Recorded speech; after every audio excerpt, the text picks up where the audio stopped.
Chúa chữa lành quý vị nhiều lắm. Tôi nếu nó kể ra đủ thứ thôi. Khớp thì đi phải chống gậy, đạo bao tử nữa chứ. Và cũng vị bác sĩ nói rằng: một sư ơi, ông đã bị đau bao tử rồi, thời kỳ đầu tiên. Vậy rồi cũng cho thuốc, tôi uống vài lần rồi tôi quên luôn, quên uống chứ không gì hết.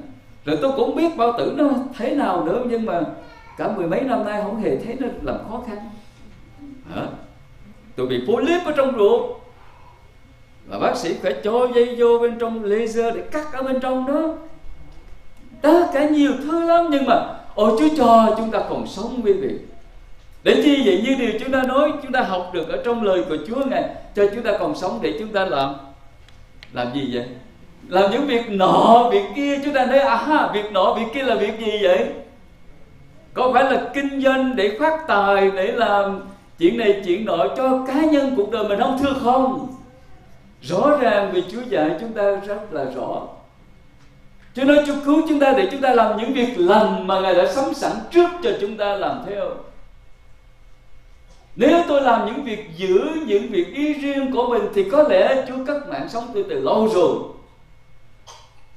Nhưng mà nếu tôi vẫn làm công việc của Đức Chúa Trời, Ngài gia mạng sống, Ngài ban cho quý vị.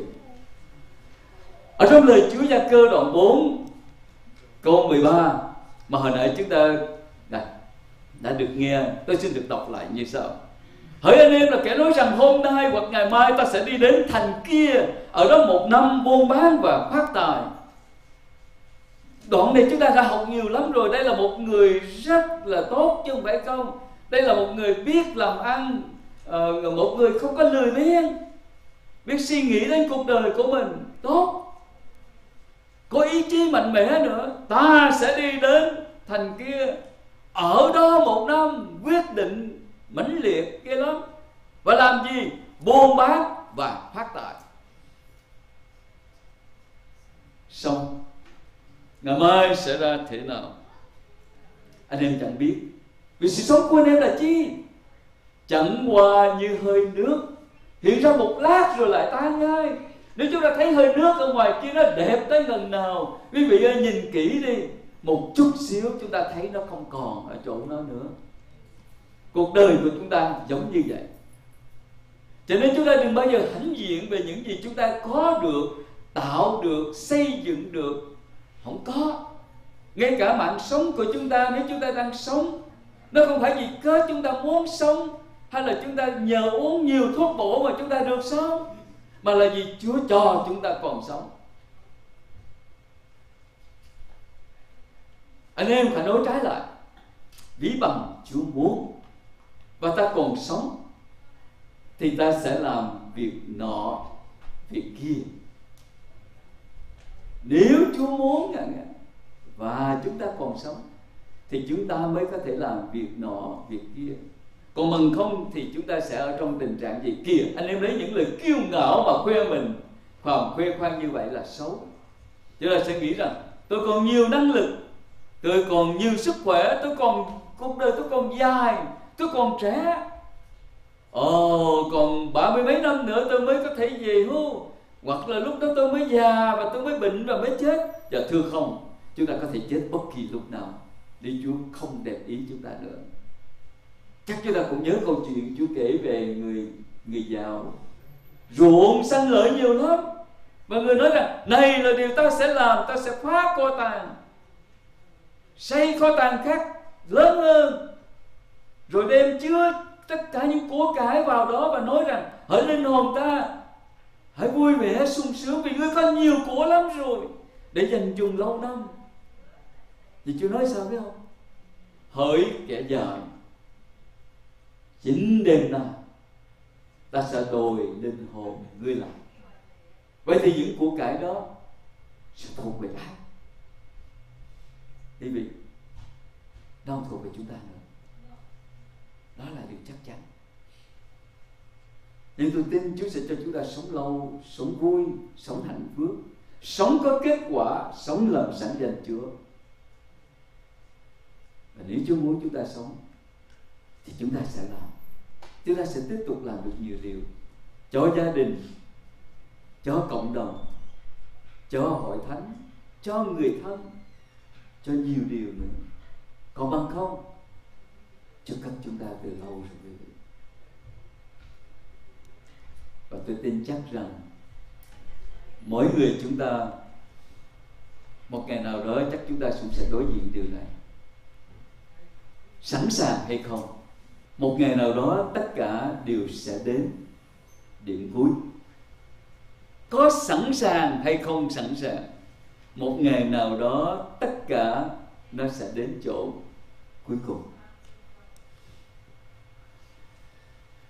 Sẽ không còn bình minh, không còn phút, không còn giờ, không còn ngày.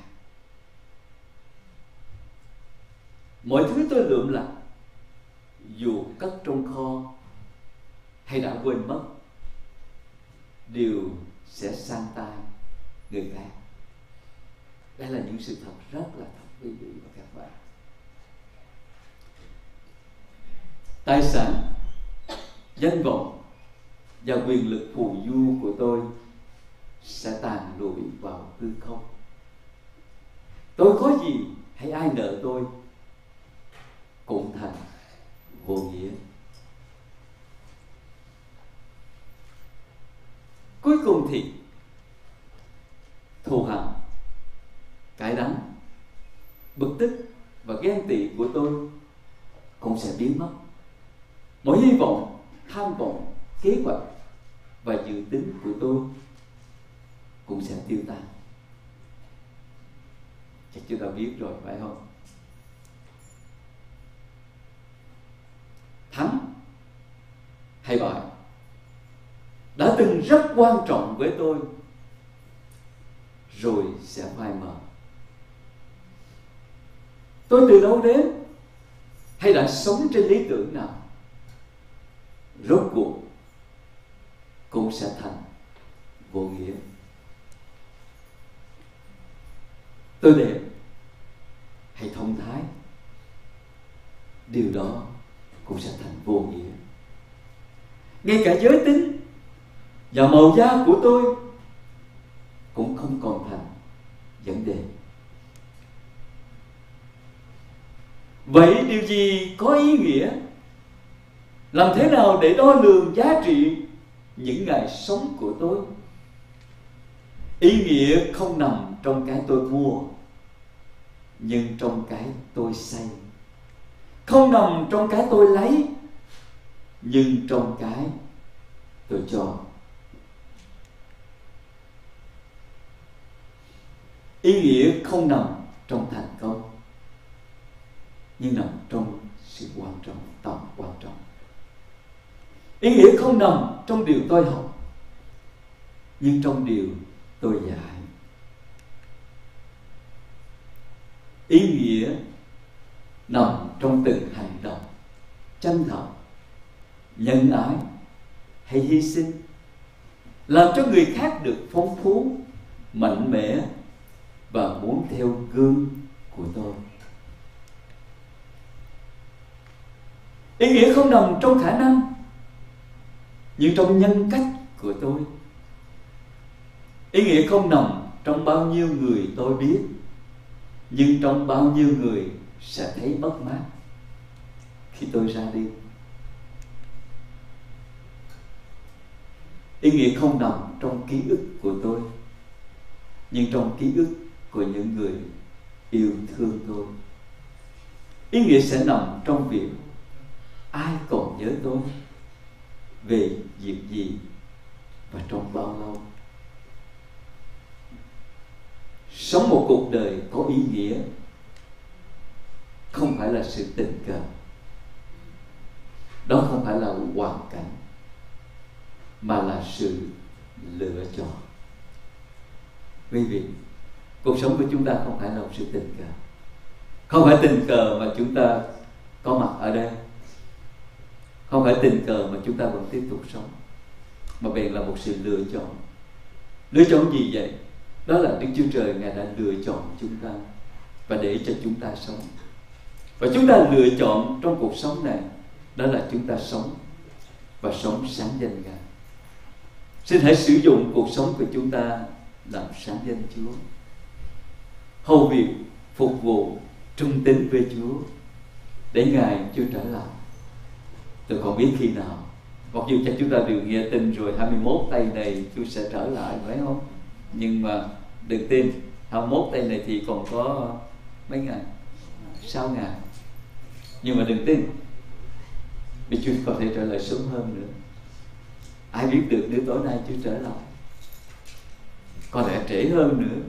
Nhưng mà thế nào đi nữa thì trong khi chờ đợi Chúa trở lại, chúng ta sống xứng đáng, đẹp lòng và sáng danh Chúa. Chúa được ca sáng trong cuộc đời của chúng ta. Amen.